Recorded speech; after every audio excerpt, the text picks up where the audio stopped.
ഓം ശ്രീനാരായണ പരമഗുരവേ നമഃ. ഗുരുമാർഗത്തിലേക്ക് ഏവർക്കും സ്വാഗതം. ഉപനിഷത്തിലെ വളരെ പ്രസിദ്ധമായ ഒരു വാക്യമുണ്ട്. സത്യം ജ്ഞാനം അനന്തം ബ്രഹ്മ. അതായത് പരമ്പൊരുളിൻ്റെ, ദൈവത്തിൻ്റെ ഒരു ഡെഫിനിഷനാണ്. സത്യം, ജ്ഞാനം, അനന്തം. അനന്തം എന്നുള്ളത് ആനന്ദമാണ്. അതാണ് ബ്രഹ്മം, ദൈവം എന്ന് പറയുന്നത്. അപ്പോൾ ദൈവം എന്ന് പറയുന്ന ആ ഒരു മഹിതമായ സങ്കല്പം, അത് സത്യമാണെന്ന് പറയുന്നു. അതായത് 3 കാലങ്ങളിലും മാറാതെ നിൽക്കുന്ന ഏതൊന്നാണോ അതാണ് സത്യം. അത് ജ്ഞാനമാണ്. അല്ലെങ്കിൽ ആ സത്യത്തെക്കുറിച്ചുള്ള ജ്ഞാനം നമ്മൾക്ക് വളരെ അത്യാവശ്യമാണ്. ആ ജ്ഞാനം നമ്മൾക്കുണ്ടാകുമ്പോഴോ അതിൻ്റെ സ്വരൂപം ആനന്ദമാണ് എന്ന് തിരിച്ചറിയാൻ പറ്റും. അപ്പോൾ ഇവിടെ നമ്മൾക്ക് സംഭവിച്ചിട്ടുള്ളത്, ഓരോ മനുഷ്യനും, ഈ ഭൂമിയിലുള്ള ഓരോ മനുഷ്യനും അവന് സംഭവിച്ചിട്ടുള്ളത് ഈ സത്യത്തിൻ്റെ വിസ്മരണമാണ്. ഇതിനെ അവൻ മറന്നുപോയി. അതുകൊണ്ടാണ് അവൻ ദുഃഖിതനായി ഈ ഭൂമിയിൽ പരക്കം പാഞ്ഞുകൊണ്ടിരിക്കുന്നത്. അപ്പോൾ വീണ്ടും വേണ്ടുന്നത് അതിൻ്റെ സ്മരണയാണ്. അപ്പോൾ ഈ സ്മരണ ലഭിച്ച ആളെ സ്ഥിതപ്രജ്ഞനെന്നോ സാക്ഷാത്കാരം നേടിയ ആളെന്നോ പറയും. ആത്മസാക്ഷാത്കാരം നേടിയ ആളെന്ന് പറയും. അപ്പോൾ ആത്മസാക്ഷാത്കാരം നേടിയ ആൾക്ക് ഒരുപാട് അത്ഭുതാവഹമായിട്ടുള്ള അല്ലെങ്കിൽ അത്ഭുതകരമായിട്ടുള്ള കഴിവുകൾ, സിദ്ധികളുണ്ടെന്നൊക്കെ നമ്മൾ ധരിച്ചു വച്ചിട്ടുണ്ട്. പക്ഷേ ഈ ഒരു ജ്ഞാനം ലഭിച്ച ആൾക്ക് അങ്ങനെയുള്ള അത്ഭുതകരമായിട്ടുള്ള സിദ്ധികൾ ഉണ്ടാകണമെന്നില്ല.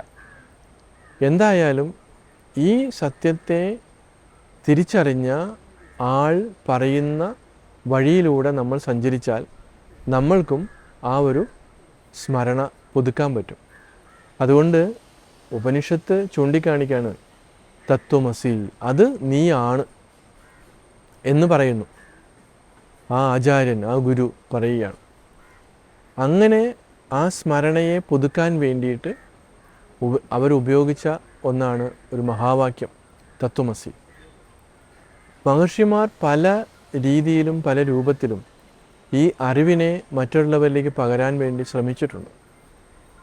ഉപനിഷത്താണ് അതിന് ഏറ്റവും പ്രധാനമായി അതിൻ്റെ മഹത്വത്തെ ഉൾക്കൊണ്ടുകൊണ്ട് ഒന്നും ചോർന്നു പോകാതെ, ഒന്നും കൂട്ടിച്ചേർക്കാതെ അതിൻ്റെ യഥാരൂപത്തിൽ അവതരിപ്പിച്ചത്.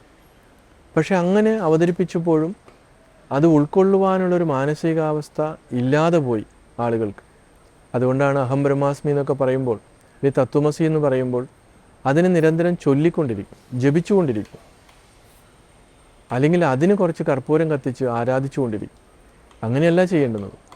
ആ തത്വമസി എന്ന് ഗുരു ഉപദേശിക്കുമ്പോൾ അഹം ബ്രഹ്മാസ്മി എന്ന് നമുക്ക് തിരിച്ചറിയാൻ പറ്റണം. ഇതാണ് ശ്രീനാരായണ ഗുരുദേവൻ ദൈവദശകത്തിൽ നമ്മളോട് വളരെ ലളിതമായി പറഞ്ഞു. നീ സത്യം, ജ്ഞാനം, ആനന്ദം.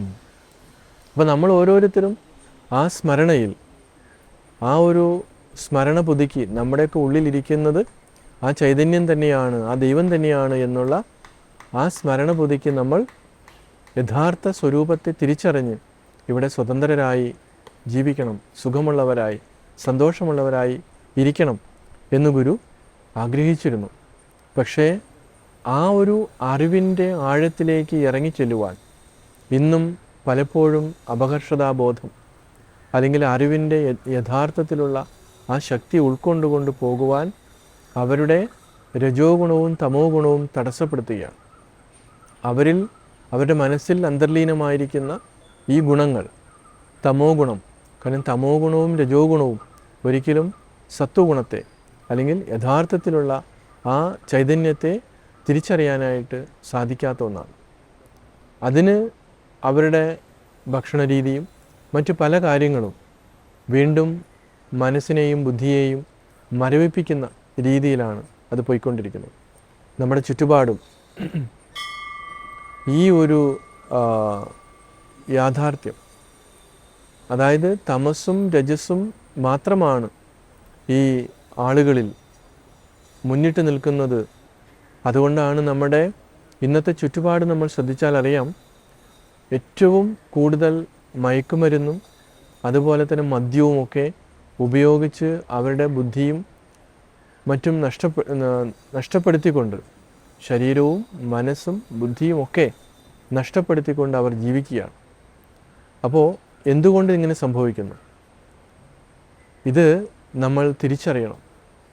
അപ്പോൾ ഗുരുക്കന്മാർ നമ്മളോട് സൂചിപ്പിച്ചിട്ടുള്ള ഈ അറിവ്, അതിമഹത്തായ ഈ അറിവ് ശരിയായ രീതിയിൽ കുഞ്ഞു വയസ്സിൽ നമുക്ക് ഒരു വ്യക്തിയുടെ വ്യക്തിത്വ വികാസം തുടങ്ങുന്ന സമയത്ത് തന്നെ ഈ യഥാർത്ഥത്തിലുള്ള അറിവ് പകർന്നു കൊടുക്കുവാൻ സാധിക്കാതെ പോകുന്നത് കൊണ്ടാണ് ഇങ്ങനെയൊക്കെ സംഭവിക്കുന്നത്.